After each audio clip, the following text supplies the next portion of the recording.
¿Qué tal? Bienvenidos a Bunker Político, el podcast más provocativo de México. Yo soy Ignacio Israel Cruz Lara. Episodio 14. We are back. We are back. 4 años de la cuarta T. Vamos a platicar sobre qué ha cambiado en México y observaciones relacionadas con eso, porque al final de cuentas hay que medir si vamos bien, vamos mal, nada ha cambiado, puro discurso o son resultados, todo ello. All right, let's go.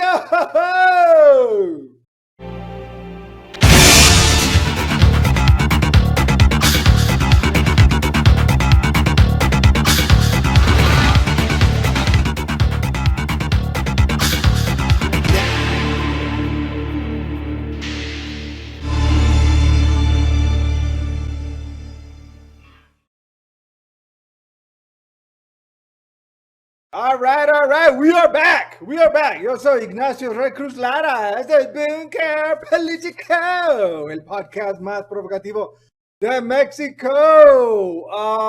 El tema de hoy, yo creo que es bastante relevante en términos de la conciencia nacional de México, independientemente de las divisiones que hay en la política. Obviamente, entre los del PRI, Morena, hay que ver las cosas desde una perspectiva analítica. Hay que realmente analizar si las cosas van bien o mal. Ahora, en términos de análisis, es más un decir para este episodio, porque realmente, pues, o sea, estadísticamente gobierno nunca da buenas estadísticas, siempre las favorece a su administración. Entonces, lo que podemos usar más como una guía es lo que nosotros vemos en la sociedad en general, y lo macroeconómico en términos de cuestiones que el gobierno no puede controlar. Y vamos a ver, por ejemplo, cuestiones de corrupción, pobreza, crecimiento económico y todo lo que de las clases vulnerables o pobres, como dice AMLO, los pobres. Que a mí la verdad no me gusta ese término de los pobres, pero es un término que él usa porque su gente identifica con eso y no sé, para mí es desagradable, la verdad. Servicios de salud, todo ese aspecto de la sociedad, cambios institucionales, seguridad pública, narco en algunas partes del país, la imagen internacional de México y en eso también en la imagen va muy relevante la relevancia de México a nivel internacional. Entonces vamos a ver todas estas cosas. All right, empecemos con corrupción. A ver, en términos de corrupción, sabemos que la política en México y corrupción son dos términos sinónimos. Eso no es nada nuevo, no es algo que haya cambiado nada más porque entró la cuarta T. Y hay muchísimas cosas que siguen siendo exactamente igual en todos los estados a nivel federal, que en términos de corrupción institucional sigue existiendo. O sea, eso no ha cambiado. El hecho de que AMLO está, o sea, por ejemplo, Murillo está en la cárcel. Unos cuates, otros cuates han estado detenidos, unos salieron, otros en la cárcel. Ok, sin duda, a algunos corruptos han perseguido, han detenido, están en juicio, estarán en juicio. Ok, está bien. Y yo creo que yo como priista, en términos del proyecto de la Cuarta T, es lo que a mí más me interesaba, que el mismo gobierno federal, la autoridad, vaya en contra de los corruptos, sean priistas, sean empresarios, amigos de priistas, sean de cualquier partido, vámonos. En ese sentido, ok, algunos han podido meter a la cárcel, detenido, etcétera. Pero la corrupción sigue igual en el país. Ok, a lo mejor en gobierno como tal, a nivel federal, a lo mejor ya no existe tanto, a lo mejor, I don't know, no me consta, no sé. Lo dudo. Um, lo que a mí me molesta es las veces que he visto la mañanera de AMLO y y los periodistas que están ahí le argumentan algo de algo corrupto que está pasando en su gobierno, lo descarta luego. No son corruptos. O sea, mala información, es gente honesta, no sé qué rollo. Pues yo la verdad me molesta que una persona que supuestamente está muy en contra de la corrupción, realmente de los detalles finos de lo que estas personas le están preguntando, de entrada diga, no hay corrupción ahí. Pero si le dicen de un priista o de otro partido o de alguien más, luego, sí, corruptos, ya sabes, empieza a insultarlos y decirles que conservadores, neoliberales, y bueno, yo no estoy de acuerdo con lo de neoliberal, aunque el gobierno de él hace muchísimas cosas neoliberales, pero él sigue atacando lo neoliberal.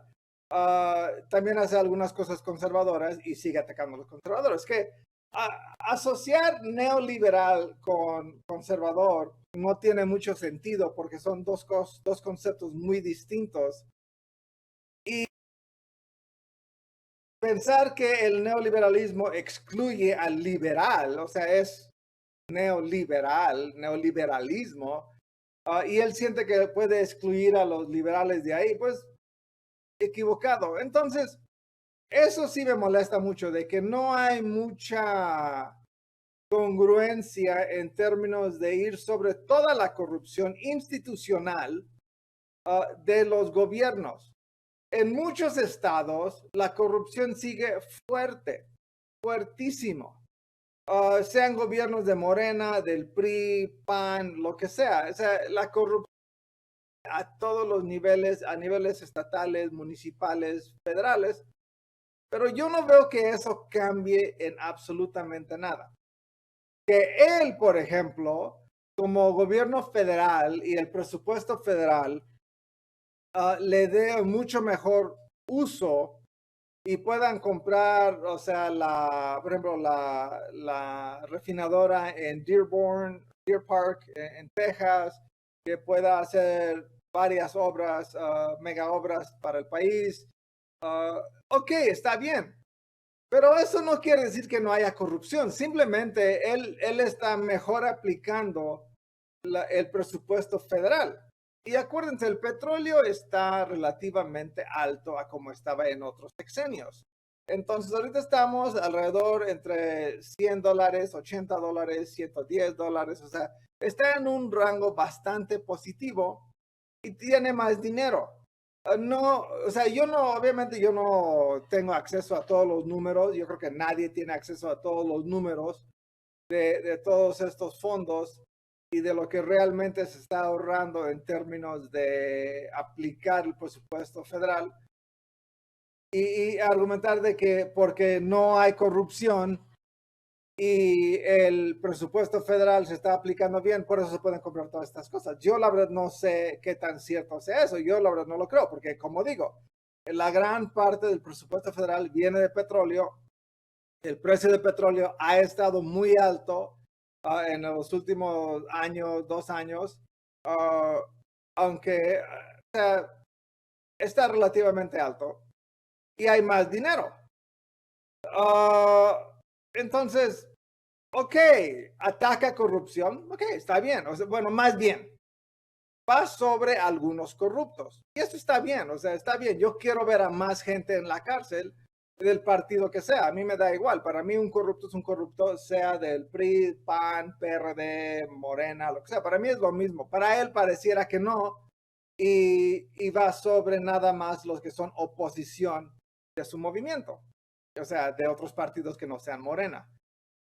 Yo no estoy muy de acuerdo con eso. Si vas a ir por un vas a ir en contra de la corrupción, ve contra todos y parejito. Eso te da muchísima credibilidad. Algo que yo le decía a los líderes del PRI desde hace muchísimos años es, tenemos que ir sobre la corrupción. No podemos ignorar que existe corrupción, por ejemplo, en el sexenio anterior, en los presidentes municipales, etcétera. Y en algunos casos sí iban sobre algunos que era completamente obvio la corrupción. Pero en general, a nivel nacional, eso no se aplica y el PRI solito se fue quemando en no tener una mano dura en contra de la corrupción. Y hoy en día está pagando esa mala estrategia de proteger a los corruptos dentro de sus filas. Y ni modo, o sea, eso es parte de la política, toman decisiones y no les funciona. Y vean ahorita, o sea, ahorita el único que puede hablar en contra de la corrupción es Morena, o sea, AMLO, y nadie más tiene credibilidad para atacar la corrupción. Y es verdad, porque a final de cuentas, los únicos que han gobernado tanto tiempo, PAN y PRI, les pueden pisar todas las colas que tienen y aparte algunos del PRD, pero no se meten mucho con PRD de los que quedan. Y obviamente contra los de Morena, nada, ni al caso. Entonces, ok, ni modo, así es eso. Pero yo en lo personal, si tuviera que calificar a AMLO después de 4 años, ¿qué ha cambiado en corrupción en México? Yo diría, nada ha cambiado. O sea, la corrupción sigue, seas político, empresario, gobernante en cualquier nivel, todo eso sigue existiendo, siguen existiendo, el sistema que existía antes sigue existiendo hoy. La única diferencia, y esto también pasaba en la época del PRI, donde metían a uno que otro a la cárcel, etcétera. Lo mismo está pasando ahorita, nada más que son básicamente exclusivamente gente que son no de Morena, y ahí están metiendo en los medios constantemente de que van contra la corrupción de estos neoliberales, bla, bla, bla. Y la verdad, PAN y PRI de conservador no tienen nada. Ok, en ese sentido, no ha cambiado nada, absolutamente nada, nada, nada en el país en términos de corrupción. All right. Otra cosa, la pobreza en México. ¿Ha cambiado esa situación para la gran mayoría de la gente que vive en pobreza en México? Pues yo diría que no ha cambiado para nada. O sea, a ver, México tiene, no sé qué, alguna estadística, AMLO dijo alguna vez, 60 millones, 70 millones de pobres en el país. Ok, honestamente, en los últimos 4 años, para esa gente, ¿qué ha cambiado en su vida económica? ¿Han dejado de ser pobres? No. ¿Tienen algún programa federal que AMLO hizo para darles pensiones a los adultos mayores, para no sé qué tantas cosas les esté ofreciendo a la gente más pobre del país? Hay programas, hay cosas, pero siempre ha habido programas en todos los gobiernos. Pero ese no es el punto. El punto es, ¿ellos han mejorado su vida? No, eso no es una pregunta, porque si tienes pensión, técnicamente ha mejorado tu vida porque ya tienes un poquito más de dinero. o un programita tienes algo más. Ok, técnicamente esa fue mala pregunta. La pregunta real es, ¿siguen siendo pobres? ¿Han elevado su nivel social económico? La respuesta es no. Siguen estando económicamente mal. O sea, hay que decir, aquí está la clase media. La clase media le damos el número de 100. Los pobres están al número 35, hay que decir. Entonces, si de 35 vas a 37, ha mejorado tu situación. Ok, pero sigues siendo pobre. Y ese es el gran tema para mí. O sea, mucha gente que me habla de la cuarta T me dice, no, es que esta revolución social y no sé qué rollo, los pobres, bla, bla, bla, les vamos a ayudar a todos, etcétera. Y digo, ok, está bien, es válido, pero ¿qué realmente en ese sentido para esa gente, para los pobres que ustedes dicen? O sea, las vidas de ellos no han mejorado. Tener 200 pesos más, 500 pesos más cada 2 meses o algo así, creo que es la pensión para los adultos mayores. O sea, no cambia tu estatus, tu nivel social. Simplemente tienes 500 pesos más. 500 pesos más no te saca de pobre. Te dará de comer un poquito más durante ese tiempo, pero no vas a comer mucho mejor. Y ahorita vamos a meternos a la cuestión de inflación, en donde esos 500 pesos, por decirlo así, ya no te van a ayudar mucho. Entonces, pobreza en México sigue absolutamente igual. Ahora, yo no estoy diciendo que yo quiero que regrese el PRI a Los Pinos o a Palacio Nacional y que los PRI del PRI gobernaban bien antes, porque no, sabemos que no gobernaban bien antes y por eso ahorita la gran parte de sus bases han votado por Morena o han dejado de apoyar al PRI. Eso me queda claro, o sea, eso no es ningún misterio. Yo no estoy argumentando eso, yo estoy argumentando, ok, hay tanta propaganda de la cuarta T, de todas las grandes cosas que está haciendo para la gente pobre de México, y mi pregunta ha cambiado para la gente pobre en términos reales, o sea, su nivel social. ¿Qué ha cambiado para ellos? Nada. Ellos siguen siendo pobres. Ahora, si yo voy a ver un país que está desarrollándose, que hay progreso social, entonces mucho más gente de este sector que consideras pobre va a salirse de pobre y va a estar en clase media. Clase media ya no eres pobre, eres clase media. Eso ya es la base fuerte de un país. En México no hemos visto eso y ni lo veremos en muchísimos años. Hubo una ilusión en la época de Salinas donde hubo más crédito, o sea, era una ilusión social. La verdad, ahí tampoco cambió mucho.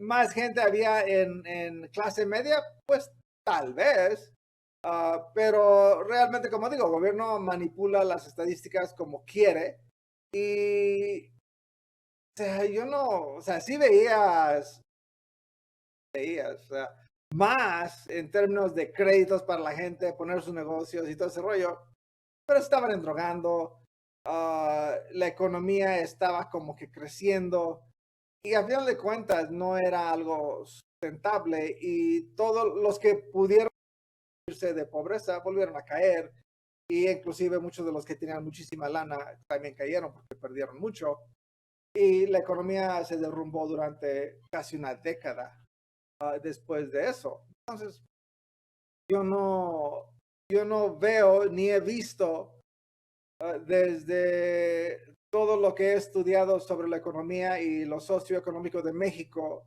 durante los últimos 100 años que realmente haya cambiado nada.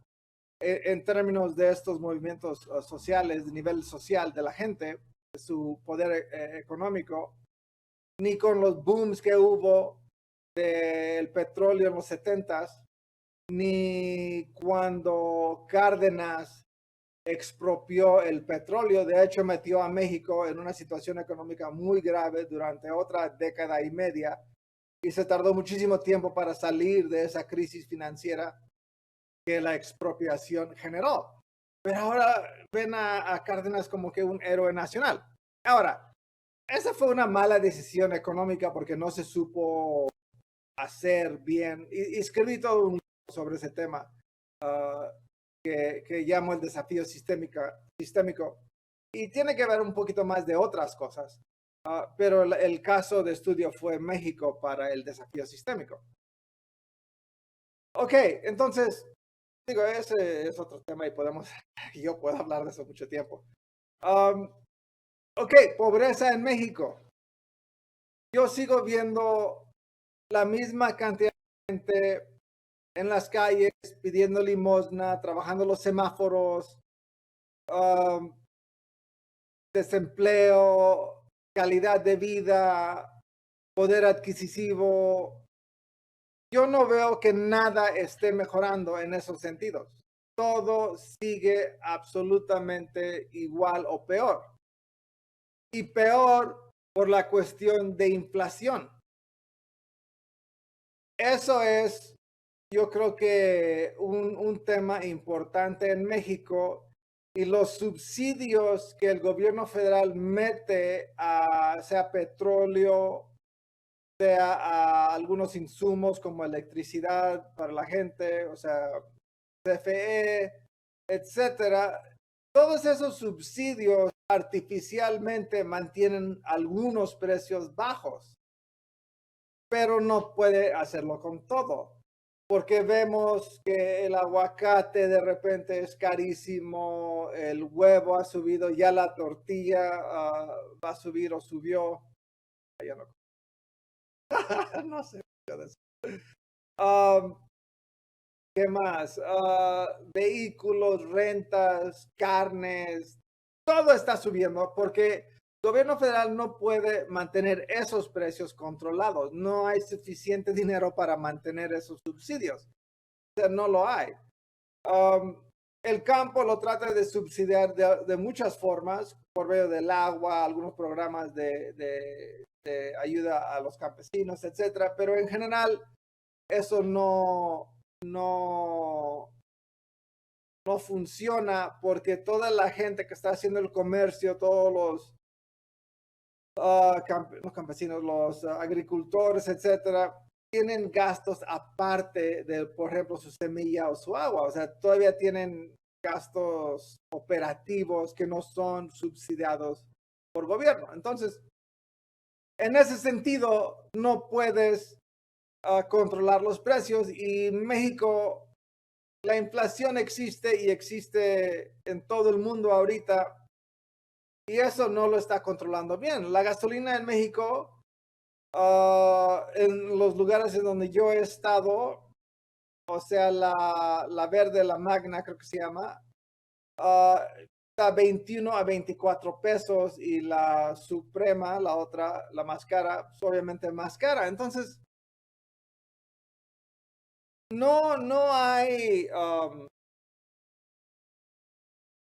ese poder adquisitivo que la inflación está limitando. O sea, la pobreza se mantiene fuerte en México.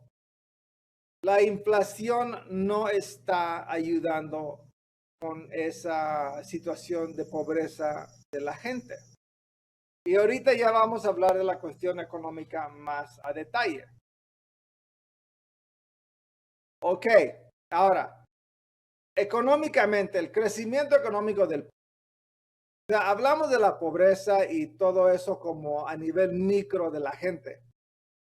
Ahora vamos un poquito más arriba a lo macro para entender la economía mexicana y por qué no está generando la economía mexicana crecimiento económico para la gente que está en lo que AMLO llama pobreza.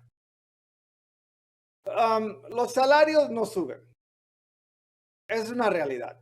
Ok, podrás poner un salario mínimo más alto, pero ese salario mínimo en términos de economía de un pequeño empresario, por ejemplo, o un gran empresario, no, o sea, si tiene 20 personas trabajando a un salario mínimo y el salario mínimo sube, ¿qué va a hacer ese empresario? Ese empresario no les va a pagar a todos el nuevo salario mínimo. Va a eliminar a 5, a 7 de ellos para que a los que puede operar les pague ese nuevo salario mínimo. ¿Qué quiere decir eso en términos reales para la gente y la economía? Genera más desempleo. Entonces, subiste el salario mínimo artificialmente, por decirlo así. Los empresarios dicen, yo no puedo tener la misma cantidad de gente trabajando a ese salario mínimo y tengo que despedir a algunos, pero tengo que mantener a algunos para mantener una operación de mi negocio. Bye.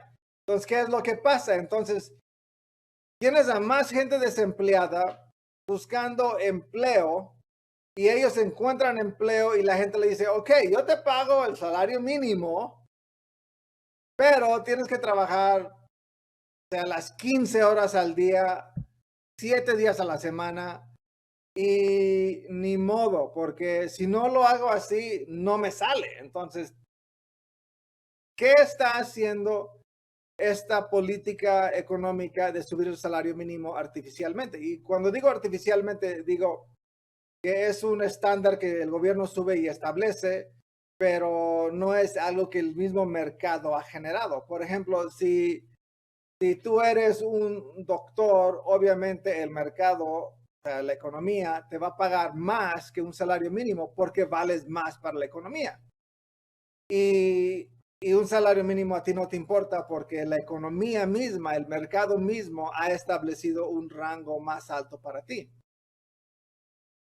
Pero también vemos que los doctores en muchos casos, cuando tienen plazas con gobierno, o sea, en ISSSTE, en IMSS, o sea, algunos tienen plazas malas y tienen que estar en muchos lugares y aparte su consultorio para salir adelante porque, digo, no les sale, por decirlo así.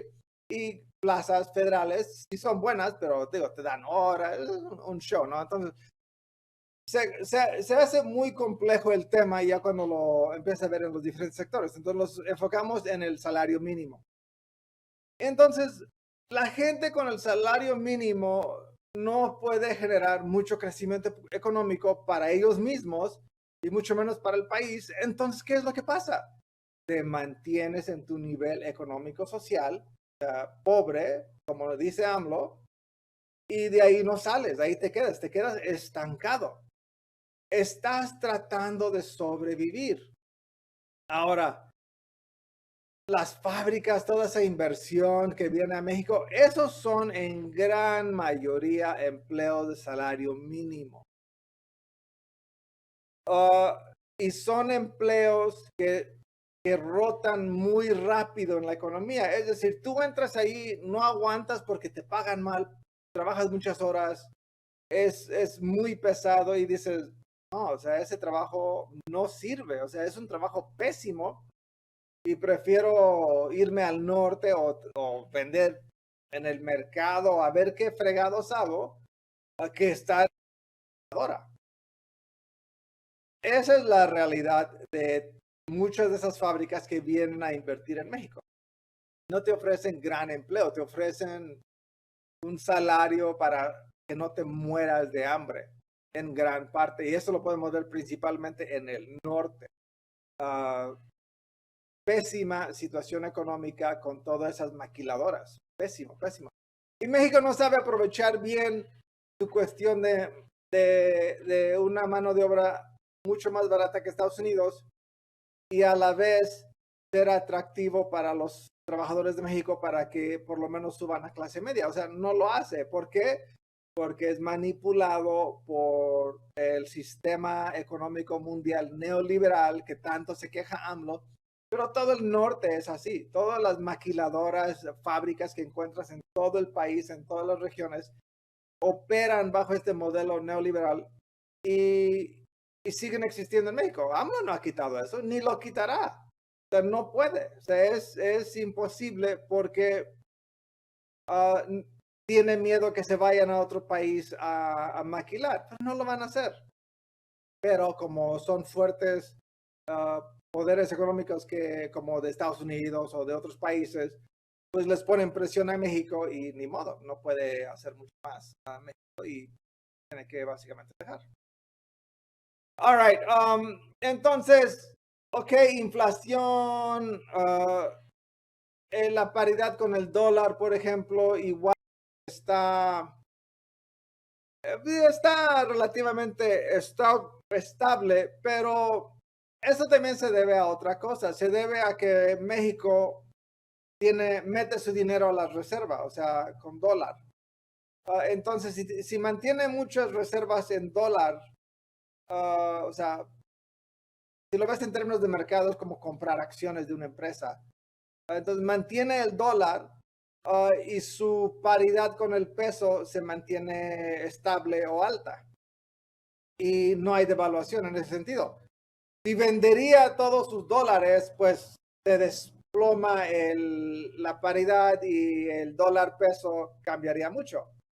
Y eso es lo que México está haciendo, o sea, tiene reservas en dólares para mantener el precio estable. Salinas también hacía lo mismo. ¿Y qué pasó cuando Cedillo no hizo eso con el dólar? Lo dejó flotar en el mercado, se desplomó. Entonces,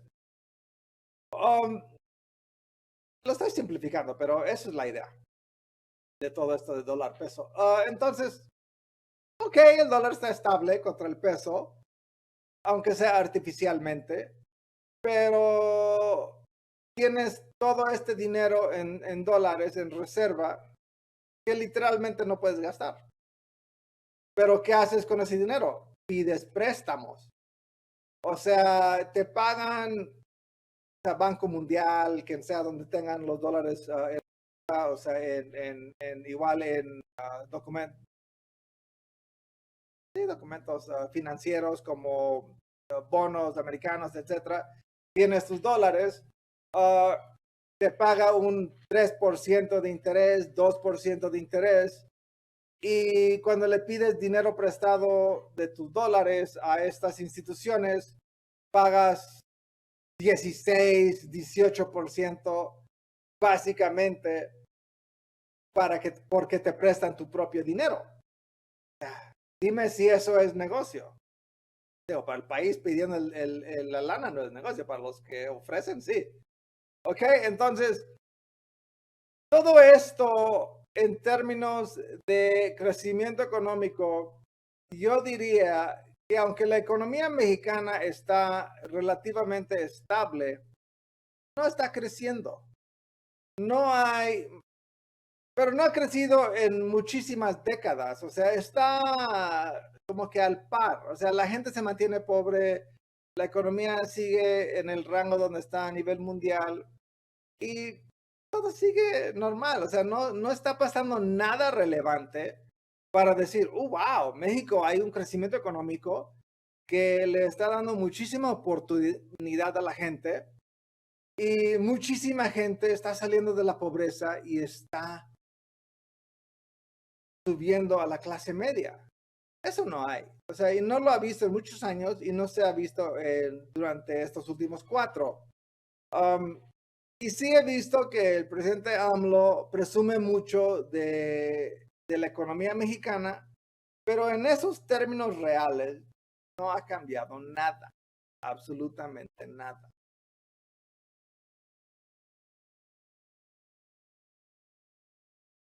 All right. ¿Qué más?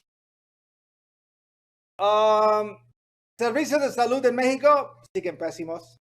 Um, Malos, pésimos. Eso, institucionalmente, bueno, aquí la categoría es cambios institucionales. O sea, ¿qué ha cambiado en México? Que digamos, wow, la cuarta T ha cambiado institucionalmente esto en México. Ok, yo no soy usuario de los usos de los servicios médicos de México y soy usuario de muy pocas cosas públicas uh, de México. La verdad, o sea, en ese sentido a mí no me afecta por un lado o por otro, o sea bueno o sea malo, no me afecta a mí. Pero a mucha gente sí les afecta. A toda la gente a todos los mexicanos que, que viven en México. Servicios de salud siguen siendo pésimos. Toda esta cuestión de los doctores de Cuba y yo no sé qué rollo. Ok, habrá en teoría más médicos en las clínicas rurales del país y eso sí hace mucha falta, sin duda. Yo no sé por el momento yo no sé qué tan bien esté ayudando o si ya están en México estos doctores. Si qué tanto va a marcar la diferencia para la cuestión de salud de ellos. No habrá ningún estudio de este tema a nivel nacional de qué tanto impacto tiene la llegada de estos médicos de Cuba y estas clínicas a nivel rural. ¿Qué tanto va a mejorar la medicina o servicios médicos en México para esta gente? Yo diría que, no sé, como en términos reales, pero digo, son 100, yo no sé cuántos van a venir, escuché un número como ciento y tantos, no sé. O sea, de 1,000,000,000 de personas que necesitan atención médica, o sea, en todos los niveles rurales del país. Entonces, bajo ese esquema, yo diría, pues no va a afectar en mucho. El gran problema de todas estas clínicas, aparte de que no hay médicos, los fines de semana, entre semana, whatever, a las horas medianoche y madrugadas, tampoco hay suministros, o sea, no tienen las medicinas, no tienen nada. Te revisan y X y dicen, ok, ten tu receta, ve y compra eso a ver a dónde lo consigues. Yo sé que dicen que no va a ser así, yo sé que dicen que les van a ofrecer toda la medicina y desarrollo, pero eso lo he escuchado desde siempre en gobiernos priistas, gobiernos morenistas a nivel local, uh, gobiernos panistas, perredistas, y nunca cambia eso y la gente sigue sufriendo con los médicos y el servicio de salud en el país. Y eso es público, los privados están igual de malos, están pésimos. Gracias a Dios, no he tenido ninguna necesidad de utilizar México y espero que así sea. En ningún país, la verdad yo trato de cuidarme pero digo, a final de cuentas uno nunca sabe y espero no tener esas necesidades, pero por la gente que sí está ya en una situación médica que les afecta y tienen que tener estos servicios, pues la atención es mala, porque los doctores a final de cuentas son malos, o sea, y es mi opinión de los doctores de México, son malos. A mí no me importa qué hospital super wow estés en México, o sea, para mí la gran mayoría, obviamente no todos, pero la gran mayoría de los médicos en México son malos, son malos, son malos, por muchísimas razones. Son malos. Y el hecho que seas un doctor en un hospital super wow con todas las máquinas, eso no te hace mejor doctor. Es un doctor con mejor equipo, nada más. Pero Si eres malo, sigues siendo un mal doctor, pero con buen equipo. ¿Y eso de qué sirve? Honestamente. Ok, por un lado. Otra cosa, también en términos del país, es seguridad pública. Seguridad pública es un tema complicadísimo en México. Complicadísimo. O sea, honestamente, si manejas en las carreteras del norte, o sea, hay que decir que vienes de Texas, estás cruzando Laredo y te quieres ir a Monterrey. Ok, si lo haces de noche, estás loco. O sea, lo más probable es que te maten en la carretera y te roben. O sea, no vas a llegar a Monterrey. Ese es el problema de criminales, de narcos, de lo que tú quieras. O sea, y en el mundo, México es visto como uno de los países más peligrosos del mundo. Del mundo. O sea, y toda es percepción al final de cuentas, porque en Estados Unidos hay igual muchísimo crimen en estados como Illinois, donde está la ciudad de Chicago. Cada fin de semana hay como 150, 200 balaceados, no sé qué rollo. Eso es altísimo. Pero la percepción en Estados Unidos es que eso es aislado, ¿no? O sea, es nada más ahí. O sea, estados demócratas tienen muchísimo crimen en Estados Unidos. En México, si tienes crimen en Sinaloa, si tienes crimen en Nuevo León o en el DF, todo el país es peligroso. Y esa es la percepción, desafortunadamente. Pero la verdad, de cierta forma, es que sí es peligroso México. O sea, si tú quieres manejar en la carretera en la noche, sea la carretera que sea, aunque sea de donde pagas para cruzar o usarla, donde estés en las carreteras en México de noche es peligroso, no se recomienda. O sea, ¿cuánta gente honestamente va a estar manejando con su familia de noche en las carreteras de México? O sea, de loco lo harías, honestamente. Turistas, más loco. O sea, en un vehículo que parezca de lujo, menos. O sea, paras en una gasolinera a medianoche en una ruta de esas y eres un blanco, eres un blanco. Y yo no digo que esto no sea, bueno, sí, en Estados Unidos no es así. O sea, tú paras en una carretera cuando vas de un estado a otro, paras en una carretera a medianoche, no se siente insegura. Honestamente, no se siente insegura. Yo lo he hecho muchísimas veces y no se siente insegura. Y una gasolinera en México, cuando he estado manejando de un lado a otro, yo me siento inseguro. O sea, bajar a una tienda y hay gente ahí que, digo, no es por discriminar, pero se ven que no son de lo más civilizado. O sea, parecen como pandilleros, mejor dicho. Y yo me siento inseguro. Hasta yo digo, ¿sabes qué? Mejor, o sea, mi gasolina aguanta, mejor me voy a otro lugar. O sea, y desafortunadamente, eso es la realidad en todo México, no nada más en el norte. Las carreteras igual. Otro problema de las carreteras y la seguridad en México es los bloqueos. Los bloquean cada rato y en esos bloqueos a veces te roban, a veces es una manifestación de X. O sea, no hay seguridad en México. Por más que quieran decir que hay seguridad, no lo hay. La gente que es de México, ok, si vas en el día, o sea, ya conocen su país, ya conocen cómo viajar de un estado a otro, entienden, o sea, no los van a sorprender y van a saber cómo hacerlo. Inclusive los familiares le van a decir, mira, te vas por esta ruta, no viajes después de tales horas, etcétera.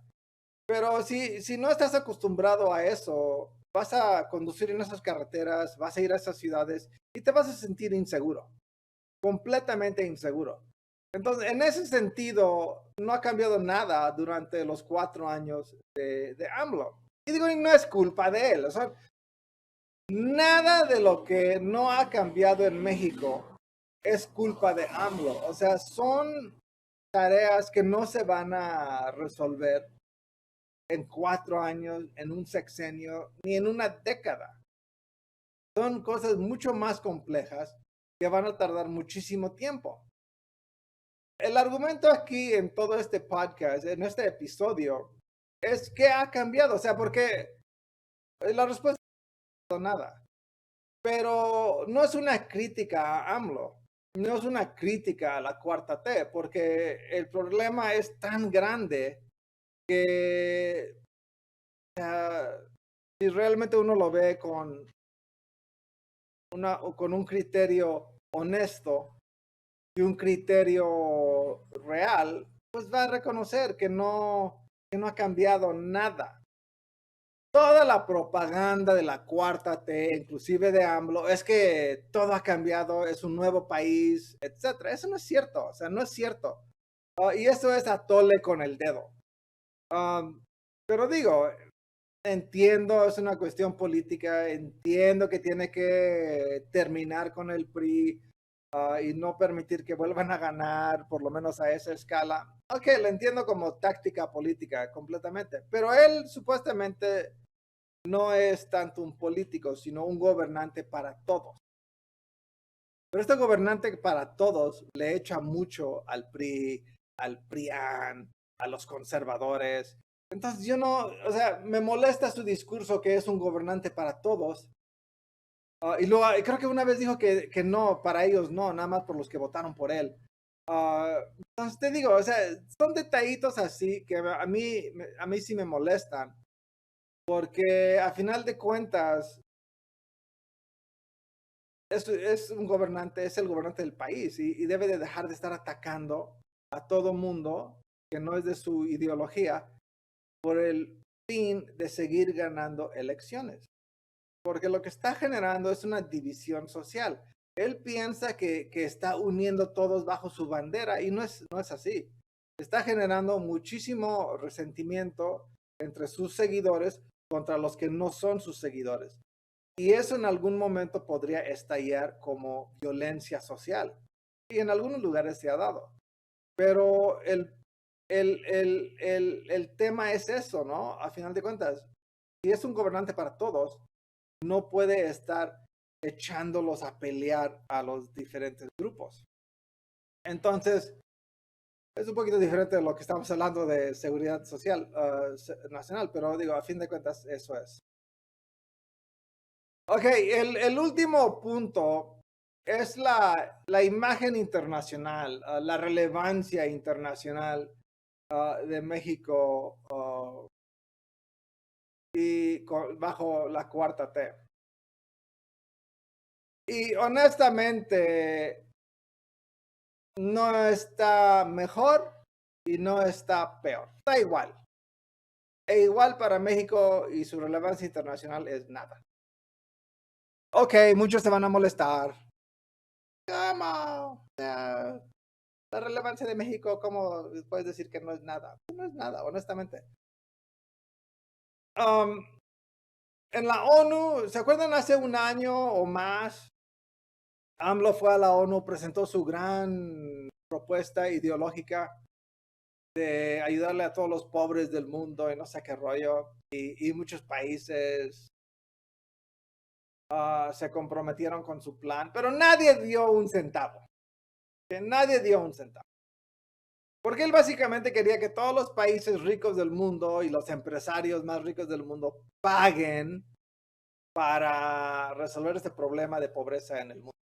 Ok, no. O sea, eso es un mundo de fantasía. O sea, en ese sentido, yo creo que perdió prestigio él. Bueno, no perdió prestigio, porque digo, tienes que tener prestigio primero. Y no es un insulto, simplemente es un posicionamiento internacional. Digo, ¿qué prestigio tiene un presidente de tercer mundo? Ninguno.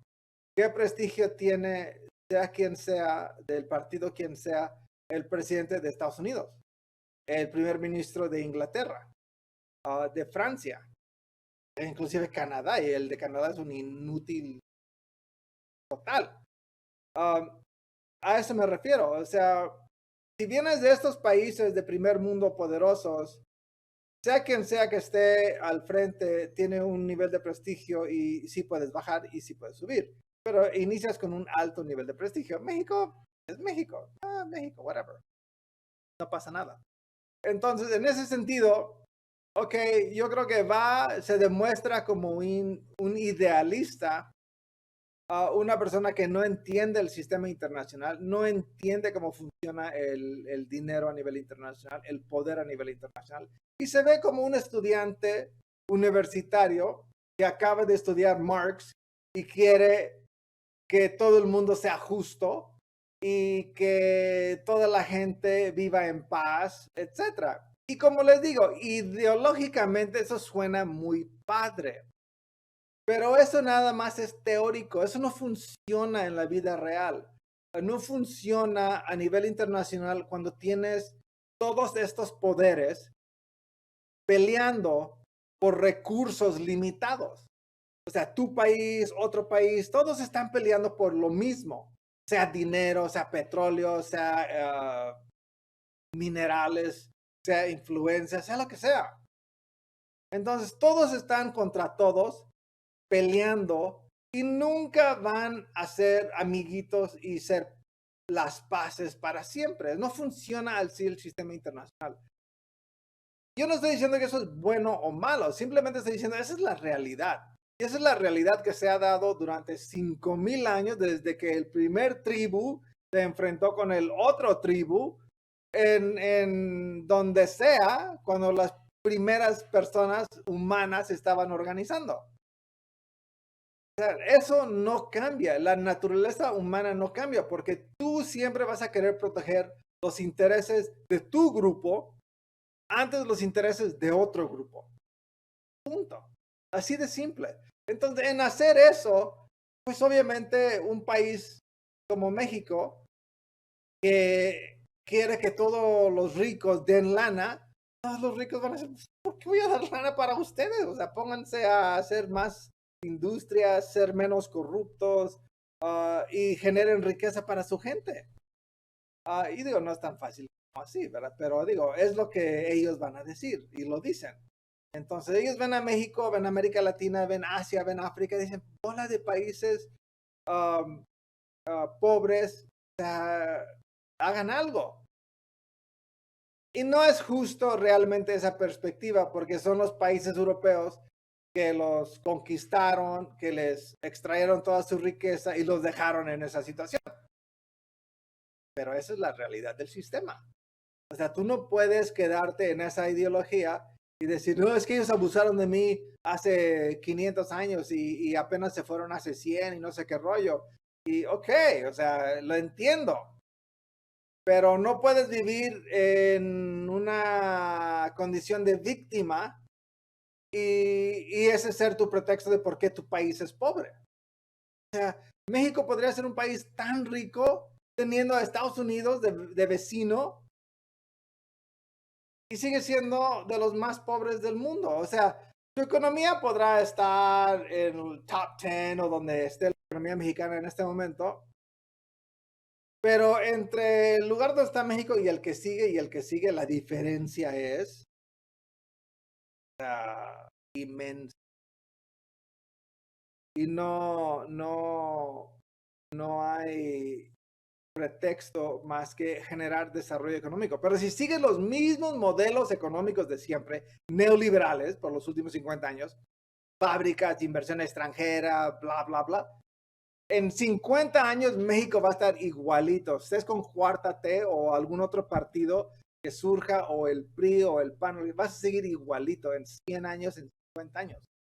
Porque no cambias lo esencial para generar y riqueza en tu gente.